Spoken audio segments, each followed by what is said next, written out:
Isang mapagpalang araw po sa ating lahat. Ako po si Brian P. Mendoza. Ito po ang aking daily devotion ngayong araw, March 23, 2025.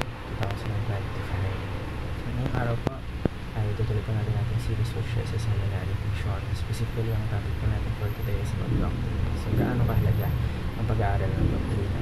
Now, ayon po sa Titus chapter 1 verse 9, sabi po dito, basahin ko po, "He must hold firm to the trustworthy word as taught, so that he may be able to give instruction in sound doctrine, and also to rebuke those who contradict."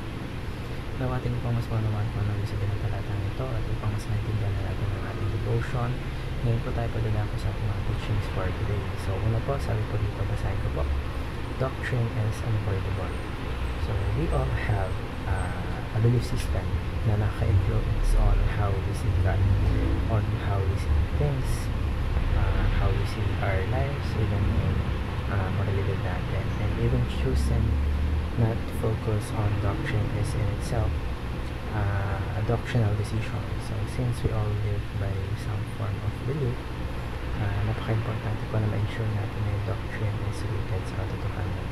Ikalawa po, studying doctrine is loving God with all our might. So, pagmamahal po sa Diyos, it isn't just about emotions or even actions.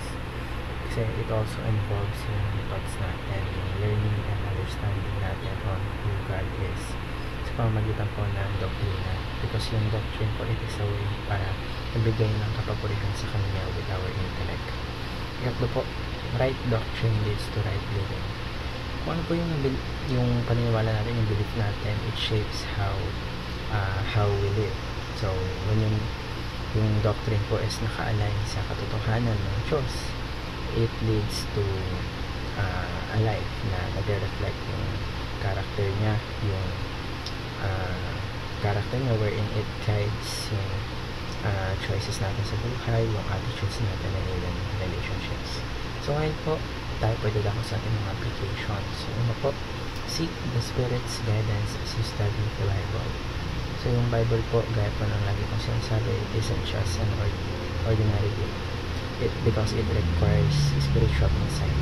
So, you ask God for wisdom and clarity as you read the Bible and you seek to understand the truth.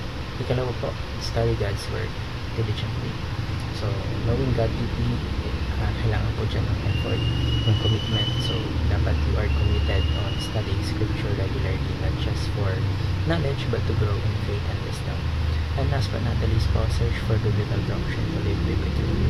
So, understanding the truth isn't enough.